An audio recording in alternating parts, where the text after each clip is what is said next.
नागपुर से बड़ी राजनीतिक बयानबाजी करते हुए बीजेपी राजस्व मंत्री चंद्रशेखर बावनकुले ने मीडिया से कहा कि बिहार में भी अब महाराष्ट्र की तरह परिवर्तन देखने को मिलेगा।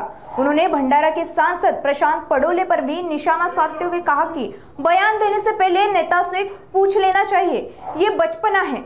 वहीं किसान सहायता पर भी बावनकुले बोले, 1000 रुपए से कम की सहायता चेक नियम के बाहर है, जांच जरूरी है। साथ ही राहुल गांधी पर तंज कसते हुए बोले कि बिहार के बाद राहुल गांधी फिर विदेश जाने वाले हैं। गौर से सुनिए क्या कहा राजस्व मंत्री बावनकुले ने। प्रशांत पडोळे यांनी जे वक्तव्य केलं आहे खरं तर बालिशपणाचं आहे। शेतकऱ्यांना आमचं सरकार मदत करत आहे। 32,000 कोटी रुपये शेतकऱ्याच्या नुकसान भरपाई करता, पूरपीडिताच्या नुकसान भरपाई करता आमच्या सरकारने राखीव ठेवलेले आहे। 9,500 कोटी रुपये रिलीज झाले आहे। प्रशांत पडोळे हे ॲक्सिडेंटल खासदार आहे आणि त्यामुळं बोलताना जरा तारतम्य सांभाळलं पाहिजे। त्यांनी आपल्या नेत्याला विचारून घेतलं पाहिजे की देवेंद्र फडणवीसजीवर बोलताना विचार करून बोललं पाहिजे, कारण पहिल्यांदा ॲक्सिडेंटल खासदार झाल्यामुळं आणि काही त्या ठिकाणी प्रगल्भता नसल्यामुळं, कुठलीही प्रगल्भता नाही आहे आणि त्यामुळं प्रगल्भ व्यक्तींनी एखाद्या वेळी बोललं तर ठीक आहे, पण असे लोक बोलतात हे बालिशपणाचे लक्षण आहे। शिंदेचे आमदार प्रकाश सुळे म्हणाले की मराठी आमची माय असली तरी हिंदी आमची मावशी आहे। म्हणजे माय मिली तरी चालेल, माय मिली तरी चालेल, मावशी जगली पाहिजे असं, म्हणजे मराठी मिली तरी चालेल पण मावशी जगली पाहिजे हिंदी असा काहीतरी पुन्हा एकदा संभ्रमाचं पुन्हा एकदा संभ्रम निर्माण होत असेल। कारण प्रकाश आंबेडकर काय बोलले मला माहिती नाही, पण प्रकाश आंबेडकर हे प्रकाश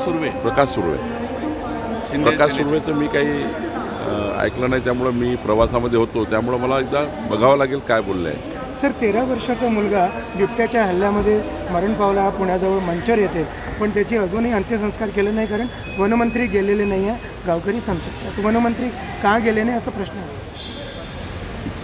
नाही तर वनमंत्र्याकडे नक्कीच त्या ठिकाणी तिथल्या अधिकाऱ्यांनी कळवलं असेल, पण दुर्दैवी आहे आता जे प्राणी आहे बिबटे, वाघ हे गावाकडे यायला लागलेले आहेत। कारण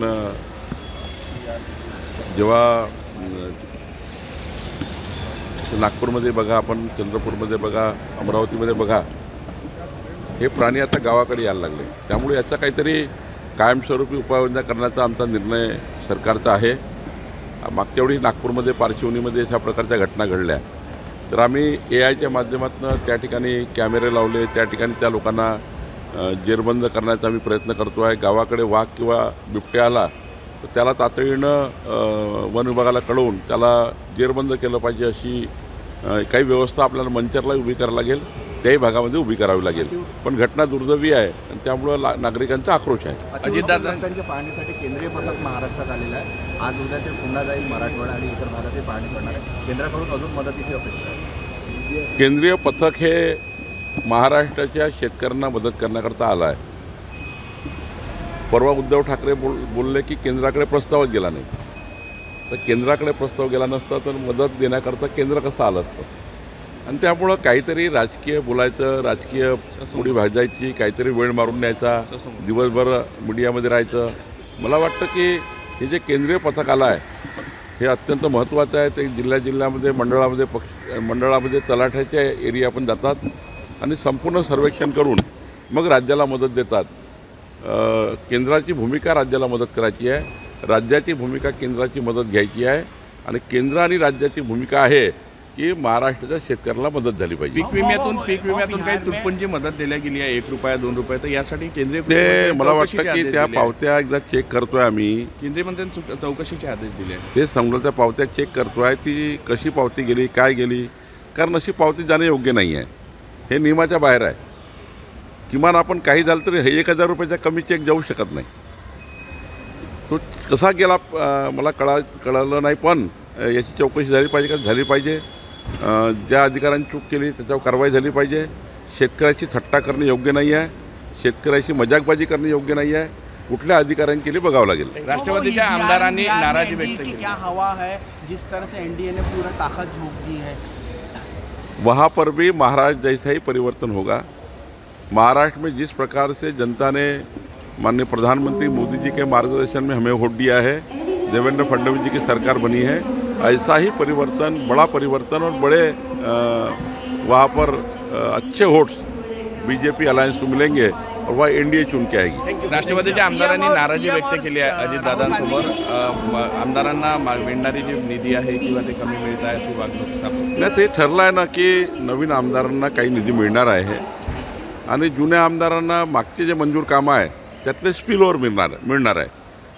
त्यामुळं स्पिल ओव्हर घेऊन मागचे काम पूर्ण करायचे. नवीन आमदारांना या ठिकाणी पैसे मिळाले आहे किंवा मिळणार आहे आणि त्यामुळं हे वर्ष जरा थोडं शेतकऱ्याकरता आहे, हे वर्ष जरा आपले जुने स्पिल ओव्हर देण्याकरता आहे. अजून 5 वर्ष आहेत आपल्याकडे विकास करण्याकरता. त्यामुळं मला असं वाटतं फार नाराजी करून घेण्याचं काही त्या ठिकाणी फार कारण नाही आहे. आमचे मुख्यमंत्री अजितदादा एकनाथजी बसतील आणि मार्चपर्यंत योग्य निर्णय करतील. सर बिहार चुनाव मोदी वर्सेस राहुल गांधी हो रहा है, ऐसा पूरा बिहार में जो इस तरह यहाँ भी हुआ था, महाराष्ट्र में भी क्या हुआ.